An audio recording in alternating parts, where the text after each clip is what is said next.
Islam Eradication Policy. This is Abin al-Hurriya, son of freedom. Statement of the problem. Numerous threats currently face the Western world and the United States in particular.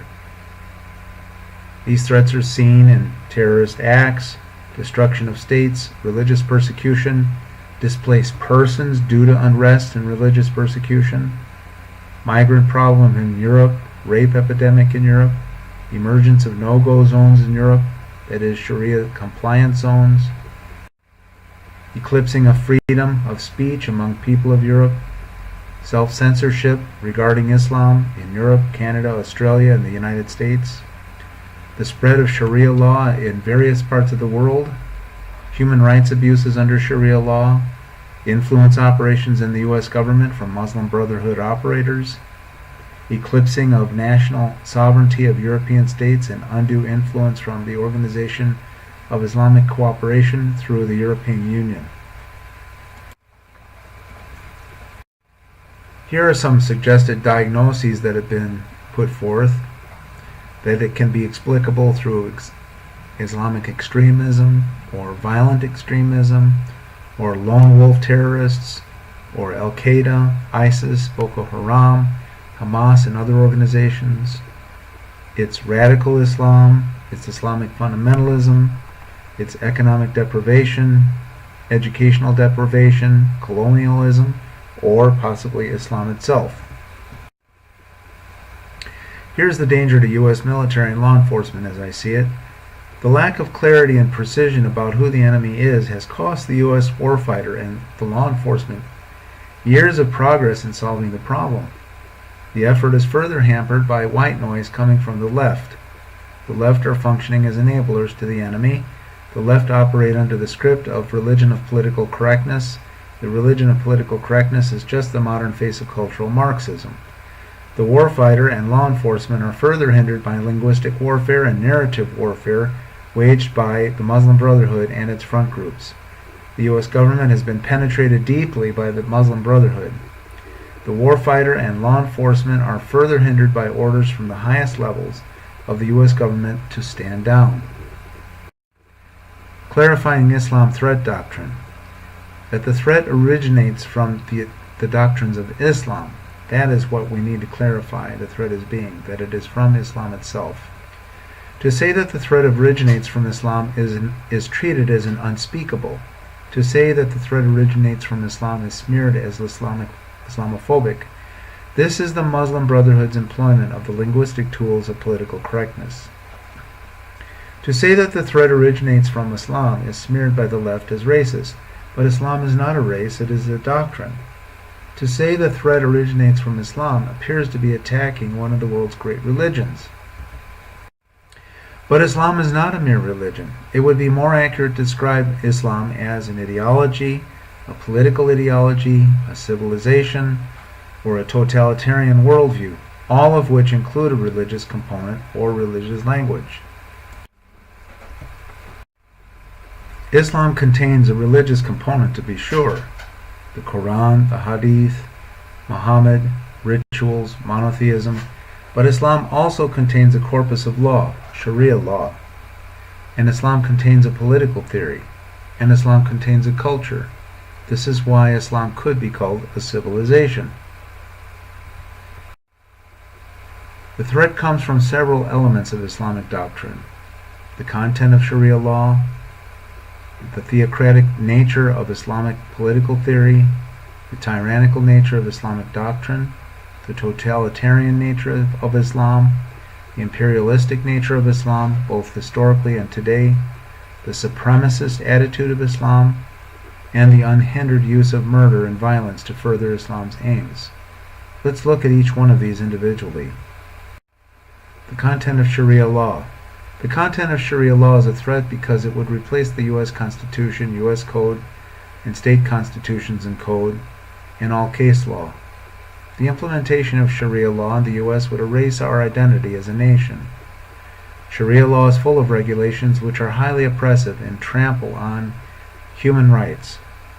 Death for apostasy, death for homosexuality, death for refusal to submit to Islamic rule, death for criticizing Islam or questioning it, death for refusal to participate in jihad, death for adultery, subservient status for women, subservient status for dhimmis, that is, subjugated peoples, extortion of dhimmis, honor killings of girls who reject their oppression, slavery of women and children captured in jihad operations, sex slavery of women captured in jihad conquests, arranged child marriages, and female genital mutilation.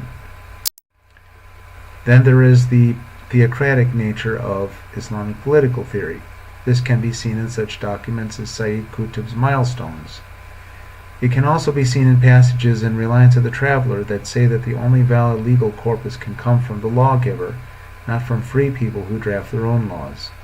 There are passages in the Quran and the Hadith that indicate that Allah knows best what society should look like. This means that secular jurisprudence or legislation is ruled out of order.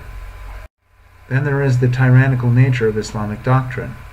The tyrannical nature of Islamic doctrine begins with Muhammad's unsubstantiated claim to be a prophet of the only living God, which he calls Allah. It is also seen in his claim that he is the final prophet, meaning that he has the final word. It is also seen in his claim that all knowledge, jurisprudence, and the social order must conform to what he has claimed or decided, or how he has lived. Reason does not enter in. And this in spite of strong evidence that the Quran is made up of borrowings from Christianity, Judaism, Zoroastrianism, and the pagan Arabic culture, and the remainder was made up as Muhammad met extenuating circumstances. And this in spite of the obvious moral failures of Muhammad, namely murder, rape, child molestation, aggressive warfare, robbery, pillage. Then there is the totalitarian nature of Islam. The totalitarian nature of Islam is seen in the contents of Sharia law as found in Reliance of the Traveler. Sharia governs many aspects of how one is to behave, which the U.S. legal corpus would never consider regulating. Sharia law reaches to the lowest level of detail of one's life and annihilates freedom.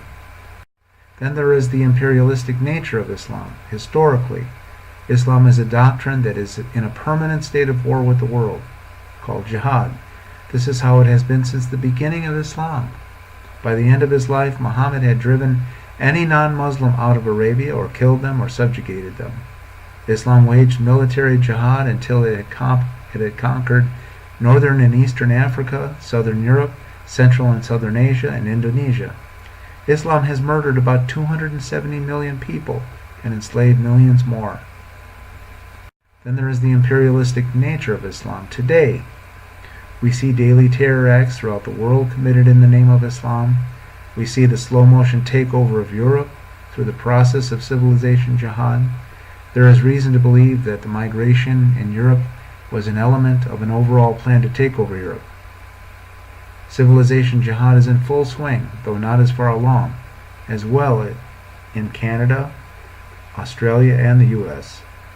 Numerous Islamic political actors are continually waging violent jihad in Asia and the Middle East. Then there is the supremacist attitude of Islam. Islam divides the world into two, the Dar al-Islam and the Dar al-Harb, the region of Islam and the region of war. Islam teaches that the infidel is vile in the sight of Allah. Islam teaches the Muslim is not to make friends with the infidel. However, Islam teaches that it is okay to deceive the infidel as a tactic for gaining strategic advantage over him. That's the doctrine of taqiyya. Islam, I should add, also teaches that treaties can be abrogated at any time, so they do not deal in good faith. Islam is anti-Semitic. Islam propaganda claims that Islamic culture during its golden period is essentially responsible for the rise of the West. Then there is the fact that Islam uses the unhindered use of murder and violence to further its aims. Consider the gruesome beheadings committed on videos put out by ISIS. Consider the taking into slavery of girls by Boko Haram. Consider the wanton murder of innocents on 9/11. Consider the rioting over the mere drawing of cartoons of the Prophet. Consider gang rapes committed against European women, their only crime that of not wearing a burqa or hijab. Consider the continuous stream of bombings and vehicular murders. Islam as a disease. When you have taken the red pill and can begin to see Islam as a violent, intolerant, imperialistic, supremacist ideology and not a mere religion, the solution becomes simpler. Islam can be viewed as a disease. It infects new individuals by prohibiting them from seeing its deadly nature. It infects new countries by migration. Such migration is not accidental, but is a product of policies behind the scenes. It is enabled, not caused, by multiculturalism. This is the thrust of Bat Yor's Eurabia book. This is not about hating Muslims. It is about seeing the doctrine for what it is. The disease must be quarantined and eradicated, or it will kill the human race. Islam eradication policy. Now I will set forth a proposed policy. 1. The only Muslims allowed to immigrate should be apostate Muslims. 2. Even at that, strong vetting should be implemented to prevent the entry of persons only posing as apostate Muslims. Remember, taqiyya, deception. 3. Any Muslim immigrant who is not yet a citizen should be given the choice of renouncing Islam or being deported. 4. All Muslim Brotherhood front groups, starting with the ones named in the explanatory memorandum, should be outlawed and dismantled. 5. All mosques should be closed.